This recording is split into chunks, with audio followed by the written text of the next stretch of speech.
이렇게 한번 또 인사합니다. 주님의 이름으로 사랑하고 축복합니다. 주님의 이름으로 사랑하고 축복합니다. 저도 여러분들을 주님의 이름으로 사랑하고 축복합니다. 얼마나 힘든 세상을 살고 있습니까?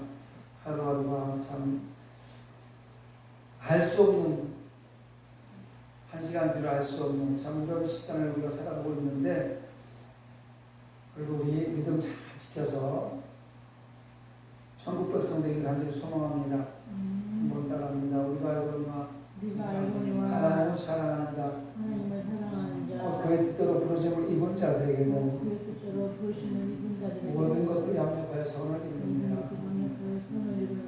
모든 것이 합력하여 선을 이루는 주인공 되시기 바랍니다. 분열이, 갈등이 난무하고 있습니다. 그런 하나님의 백성들이 있는 곳에서는 이 모든 분열이 봉합되고 갈등이 다 사라지고 합력하여 선을 이루어서 하나님이 선하시고 기뻐하시고 온전한 뜻을 분별하는 하나님의 백성들의 삶이 되기를 간절히 소망합니다. 오늘 저는 다니엘서 3장 8절로 18절을 본문으로 해서 다니엘과 세 친구의 신앙이라는 제목으로 함께 은혜의 말씀을 나누려고 합니다. 성경에는 성경 66권은 두 권의 묵시록이 있어요. 묵시록. 다니엘서와 요한계시록이 묵시록이라고 합니다. 묵시라는 뜻이 뭘까요? 내가 직접적으로 어떤 명료한 답을 내리지 않고 어떤 행동을 하지 않아도 내 뜻을 나타내고자 하는 그것을 보는 것이 묵시잖아요. 그럼 묵시록은 뭘까요?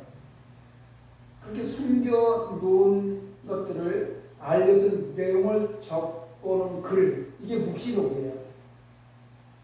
묵시록은 하나님께서 미래에 펼쳐질 그 역사를 환상으로 보고 기록한 책이 묵시록입니다.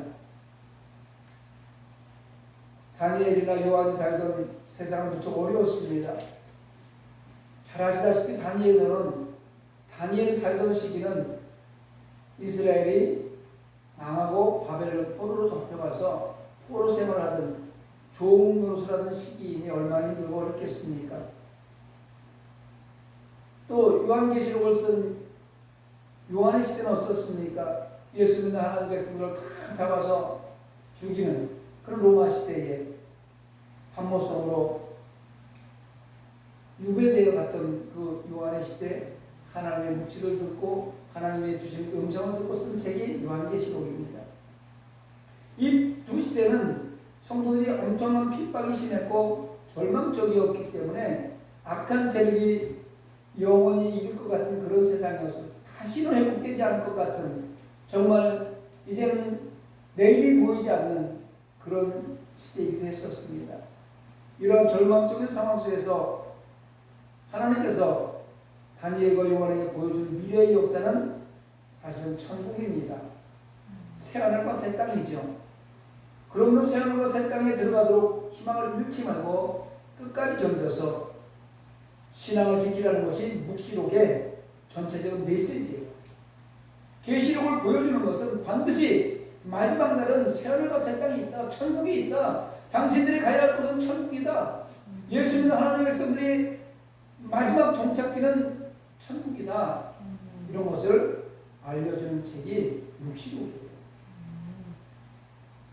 그 중에 오늘은 다니엘서를 통해서 함께 은혜를 나눠봅니다. 지난주에도 제가 다니엘서 10장 10절 이하의 말씀을 같이 나눴어요. 큰 은혜를 받은 사람 다니엘아, 이런 제목으로 은혜의 말씀을 함께 나눴었죠. 다니엘서의 환경은 다시 말씀드립니다. 바벨론 시대입니다. 유대를 멸망시키고 유대를 지배한 바벨론에서 유대 땅에 사는 젊고 똑똑한 사람들, 이런 사람들, 미래가 촉망되는 사람들을 바벨론으로 끌고 왔습니다. 그 중에는 다니엘이 있었고, 또 에스겔도 그 시대에 끌려갔고, 느헤미야도 있었고, 오늘 주인공이 다니엘의 친구, 세 친구 사드락과 메삭과 아벳느고도 있었는데, 여러분, 우리가 외울 때 다니엘의 세 친구 그러면 사드락, 메삭, 아벳느고로 주로 많이 오고 있습니다. 이것은 사실은 우리가 외울 때 하나냐, 미사엘, 아사랴라고 외워야 되는데 사드락, 메삭과 아벳느고가 입에 되어 있지요. 이거는 바벨론에서 지어진 바벨론 신의 이름이에요. 사실 이들 이름은 하나냐와 미사엘과 아사랴입니다. 이 이름에 대한 성경 공부는 나중에 성경 공부 시간에 다시 한번 나눠보도록 하겠습니다. 이 사람들은 바벨론에서 엘리트 교육을 받습니다. 그 엘리트 교육을 받고 거기서 뽑혀서 바벨론 그 정부에서 고위급 관리로 일하고 있었습니다. 그런데 이들에게 시련이 찾아오는 거예요. 유대인들, 이스라엘 백성들, 다니엘과 그 세 친구가 똑똑하고 고위급을 차지하고 있으니까 이방 나라에서 같이 끌려왔던 이방 나라 신을 섬기고 있던 그 청년들, 그 고위 관료들이 이들을 시기해서 금신상을 만들어서 절하라고 시작을 합니다. 막 이 엄청나게 금신상을 만들어서 오늘 본문을 읽었다시피 각종 악기 소리가 들리면 모든 사람이 그곳에 절하라는 명령을 내렸습니다. 금신상의 낙서 음식에 정부 관리였던 사드락과 메삭과 아벤노고도 참석했습니다. 식순에 따라서 이제 금신상 앞에 나와서 차례차례 절을 해야 되는 거예요. 많은 사람들이 다 절을 하는데 이제 사드락과 메삭과 아벤노고의 차례가 된 거예요. 그런데 그들은 절하지 않았습니다. 왜 절하지 않았을까요? 하나님께서는 우상에 절하지 말라고 반드시 명령하셨기 때문에 그들은 절하지 않았습니다. 그리고 그들이 많은 관료들에 의해 왕의 고발을 당하자 뭐라고 말합니까? 우리가 섬기는 하나님은 맹렬히 타는 불물불에서도 능히 우리를 건지실 것이고 그렇게 하지 아니하실지라도 우리는 왕의 신들을 섬기지 않고 금신상에 절하지도 않을 겁니다. 종의 신분으로, 포로로 끌려온 신분으로 왕의 말 한마디면 파리 목숨 같은 그런 시대에 왕의 명령을 거역했습니다. 왕은 화가 나서 불문불에 던져 넣으라고 얘기합니다. 그리고 그냥 불문불에 넣는 게 아니고 화가 얼마나 났는지 평상시에 불문불보다 7배를 더 뜨겁게 해라. 그리고 저것도 집어넣어라.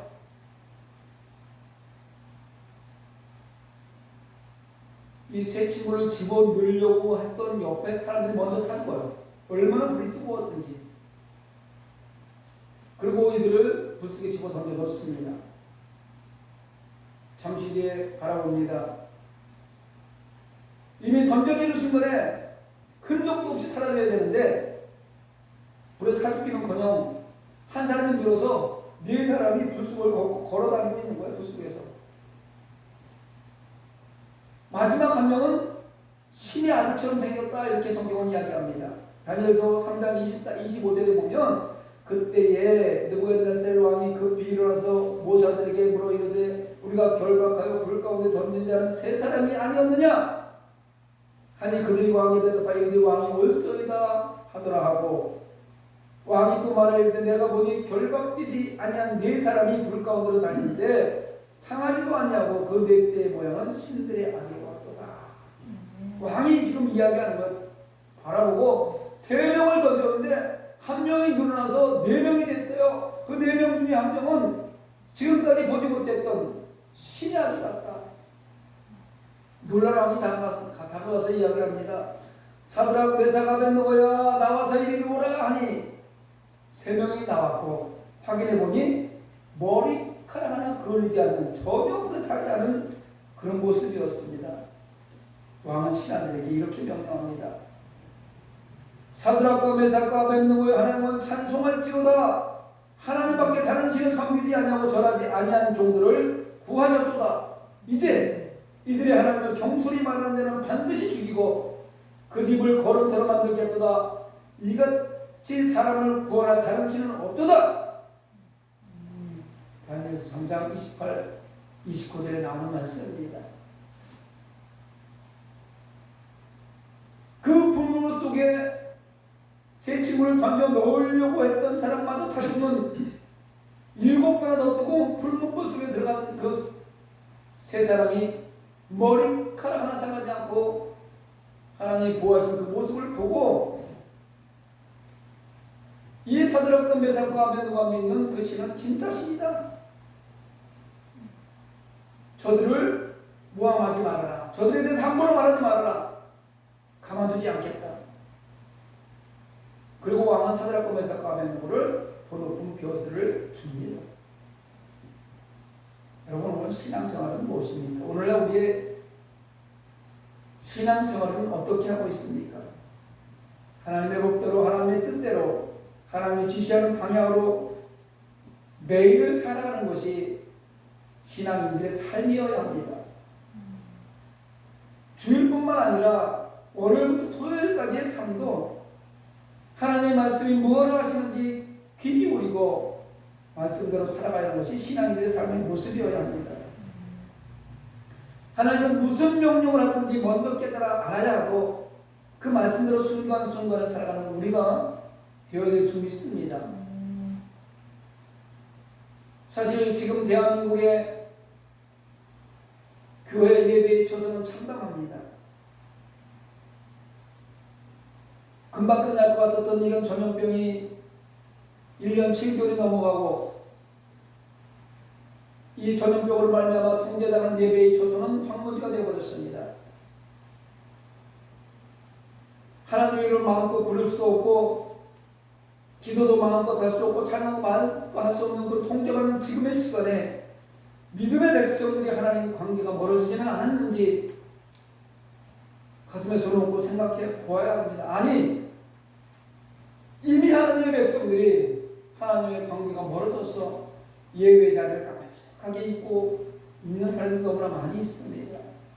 오늘 대한민국 코로나는 끝났습니다 라고 이야기했을 때 과연 떠나갔던 저 영혼들이 돌아올 수 있는 사람이 몇 퍼센트 될까 한번 생각해 봅니다. 많은 사람들이 세상으로 나아가서 돌아오지 않을 거라고 생각합니다. 이미 멀어져 버렸죠. 지금 세계를 뒤덮어서 믿음의 백성들을 공포의 시간을 끌고 가는 코로나는 오늘 지금 이 순간에 하나님의 백성들의 믿음을 테스트하는 겁니다. 불시험 가운데서 시험해보는 거예요. 불물불에 던져보는 겁니다. 베드로전서 4장 12절에 사랑하는 자들아 너희를 연단하려고 오는 불시험을 이상한 일 당하는 것 같이 이상히 여기지 말고 라고 베드로 사도는 말세의 때에 하나님의 백성들 성도들이 받을 환난을 말하고 있는 거예요. 말세의 때는 반드시 이 사드락과 메삭과 아벤노가 던져있던 불같은 시험이 너희한테 올 것이다. 그러나 그거 이상하게 여기지 말아라. 오늘 본문에 등장하는 이 세 친구는 이 세 친구가 겪은 불문불 시험은 마지막 시대에 어쩌면 지금 우리가 살아가는 이 시대의 성도들이 겪어야 할 불시험을 연상시켜주는 것입니다. 그리고 다니엘의 세 친구가 이 불문불 시험에서 믿음의 승리를 거두었던 사실은 우리 성도들이 지금 다가온 이 불시험을 어떠한 신앙의 자세로 극복해 나가야 될 것인가 라는 것을 교훈해 주고 있는 것입니다. 오늘 이 말씀을 읽으면서 내게 이런 똑같은 상황이 주어졌다면 나는 과연 이 상황을 어떻게 이겨나갈 것인가 라는 것을 생각하게 하고 그 교훈을 따라서 믿음을 지켜나가게 만들어주는 것입니다. 베드로전서 4장 13절에 보니까 오히려 너희가 그리스도의 고난에 참여하는 것을 즐거워하라. 이는 그의 영광을 나타나실 때에 너희로 즐거워하고 기뻐하게 하려 함이라. 할렐루야. 오늘 살아가는 우리에게 베드로 사도는 소망의 말을 해주는 거예요. 얼마나 힘드냐, 얼마나 어렵냐, 코로나 예배도 제대로 못 드리고 경제는 망가지고 하나님의 백성들이 조롱받고 손가락질 받는데 얼마나 힘들고 어렵냐. 그러나 지금 너희들이 이렇게 고난에 참여하는 것은 즐거워해라, 기뻐해라. 왜? 이 고난의 뒤에 하나님의 영광을 나타낼 때에 너희로 즐거워하고 기뻐하게 하려 함이기 때문이다. 이 고난의 뒤에 있는 하나님의 나라, 영광의 나라, 그거를 바라보면서 기뻐하고 즐거워하는 것입니다. 많은 사람들이 코로나를 원망하고 불평하고 이거 어떻게 뭐 언제 끝나 이렇게 이야기하고 불가능한 것처럼 모든 것이 끝난 것처럼 절망 속에 이야기합니다만 하나님의 백성들이 코로나의 전염병으로 받는 신앙의 연단을 믿음으로 이겨나가야 합니다. 사실은 모든 것들이 우리의 죄악으로 온 전염병이기 때문에 우리가 회개의 자리에 돌아와서 하나님 앞에 간절히 기도하고 하나님 용서해 주세요, 잘못했어요, 간절히 기도할 때 하나님께서 우리의 이 연단에 그것을 보여줄 믿습니다. 예배를 방해하는 세력들에게 우리는 굴복당하고 있습니다. 굴복해서는 안 됩니다. 금신상에 절하면 안 된다는 거예요. 코로나가 있으니까 예배 드리지 말아라. 예배 안 드리잖아. 코로나가 있으니까 마스크 써라. 마스크 쓰고 예배해라. 마스크 쓰고 찬양해라. 마스크 쓰고 기도해라.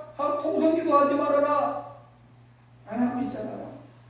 굴복당하지 말라고 하는데 우리는 굴복당하고 있습니다. 오늘 본문을 바라보면서 이 다니엘이 세 친구 사드락과 메삭과 아벳느고처럼 굴복을 당할 것이 아니라 우리가 다시 한번 이런 힘들고 어려운 상황 속에서 예배의 자리 사성으로 말미암아서 불물 속에서 당당히 걷고 있던 다니엘의 세 친구처럼 되시기 바랍니다. 이겨냅시다.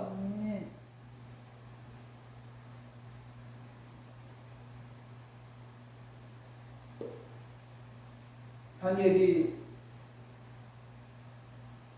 예배하면 기도하면 사자굴 속에 던져질 것을 알면서도 그런 예루살렘을 향해서 하루에 3번씩 창문을 열어놓고 예배를 드렸다고 기도를 했다고 성경은 기록하고 있습니다. 하루에 3번씩은 고사하고 일주일에 한 번 들어지는 이 주일 예배마저 코로나 전염병에 점령을 당해서 굴복해서 예배를 피하고 있는 이 안타까운 현실. 우리는 다시 한번 다니엘의 그 신앙을 회복해야 됩니다. 다니엘의 그 세 친구의 믿음을 우리는 회복해야 됩니다. 오늘 연단 속에 있는 성도들은 전 인류의 죄를 대속하기 위해서 십자가 순환을 받으시고 지금은 영광의 보좌 우편에 앉아 계신 그리스도의 영광에 참여하게 된다는 소망을 품고 이겨내시기 바랍니다. 여러분이 이 코로나 이 전염병의 고난을 이기고 예배의 자리를 사수한 사람들은 반드시 천국의 멸류관의 주인공이 될 줄 믿습니다. 하나님의 영광에 참여할 줄 믿습니다. 이겨냅시다. 사랑하는 성도 여러분, 성경을 읽다 보면 사사기가 나옵니다. 사사기 시대를 잘 살펴보면 이스라엘 백성들이 먹고 살만하고 부유함이 와서 평안해지면 하나님을 잃어버리고 그때마다 전쟁을 일으키는 주변국들을 통해서 이스라엘 백성들을 고난 속에 이스라엘 백성들을 힘들게 만들어줍니다. 그러면 힘들고 어려우니까 회개하고 돌아와서 하나님 살려주세요 하면 사사를 보내서 다시 한번 평안하게 해줍니다. 어쩌면 지금 우리 대한민국 교회, 대한민국 하나님의 백성들 너무 배가 부르고 편안해서 이 전염병으로 말미암아 다시 한번 신앙을 연단시키는 고난 속에 불 속에 우리를 집어넣을 수도 있습니다. 이때에 우리는 하나님 용서해 주세요. 내가 잘못했습니다. 그 편하게 예배드리고 그 쾌적한 예배의 환경 속에서도 바르게 예배 자리에 앉지 못하고 바른 변론의 기도를 하지 못하고 하나님을 찬양하지 못했던 나의 신앙을 돌아보니 내가 잘못했습니다. 하나님 용서해 주세요. 하고 회개하고 돌이키면 하나님께서 이 코로나 물러가게 하시고 예배에 대해서 마음껏 예배할 수 있는 날이 올 줄 믿습니다. 지금의 시간은 우리의 믿음을 저 위에 올려놓고 달아보는 시간입니다. 하나님께서 저 위에 우리를 올려놓았습니다. 너가 합격이냐 미달이냐 저 위에 올려놓고 달아보는 시간입니다.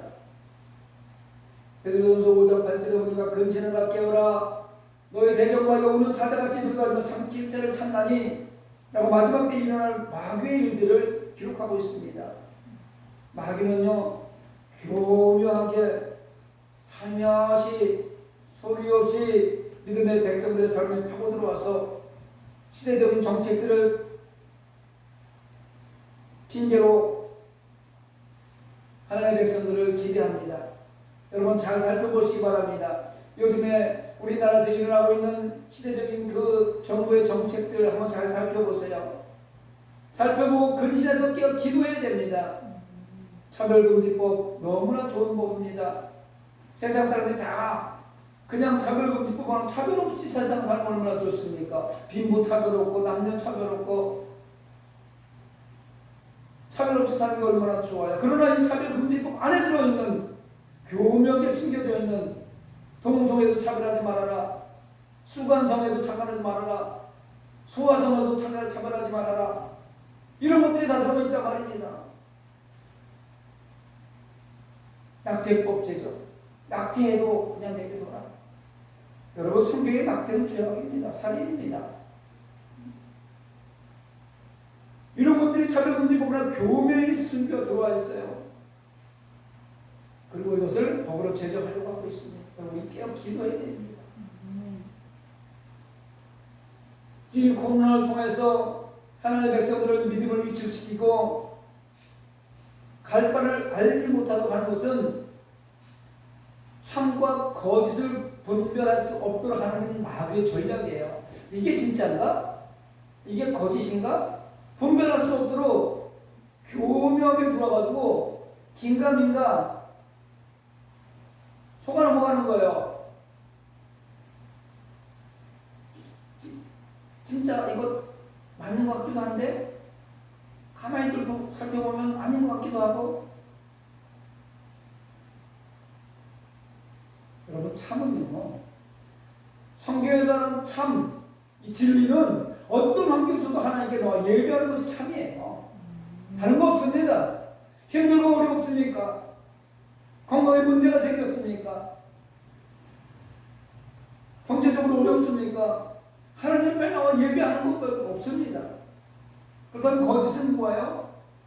환경을 핑계로 무슨 예배를 드리고 예배를 패하고 하나님으로부터 멀어지게 하는 것, 이건 거짓이에요. 하나님의 백성들을 하나님으로부터 멀어지게 하는 것, 이건 거짓입니다. 분별하시기 바랍니다. 이제 우리는 하나님의 말씀을 깊이 있게 묵상하여 바르게 깨달음으로 코로나는 전염병으로 인해 신앙생활에 해이해지지 않도록 하나님의 말씀에 귀를 기울여야겠습니다. 어제 1년 반 넘게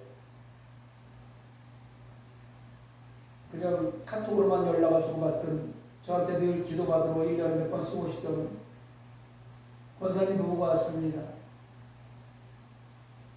그동안에 그나마 좀 말씀하시는데 올 초에 아내 권사님이 유방암 판정을 받았는데 다행히도 건강검진을 하다가 발견이 돼서 영기에 발견이 됐답니다. 그래서 이미 치료를 6개월 만에 다 마치고 이제 약물 치료하고 있는데 너무 감사해서 감사원을 가지고 왔습니다. 여러분 이런 믿음이 필요합니다. 유방암에 걸려서 암 치료를 받고 있는데 보험 들어가서 보상이 나왔어요. 그것은 무엇을 할까? 나를 위해 기도해주는 교회, 힘들고 어려운 이 코로나 속에서 그래도 예배를 사수하려고 하는 교회, 기도하고 있는 교회 선교해야지. 황금을 가져와서 기도를 부탁하고 함께 기도를 나누고 돌아갔습니다.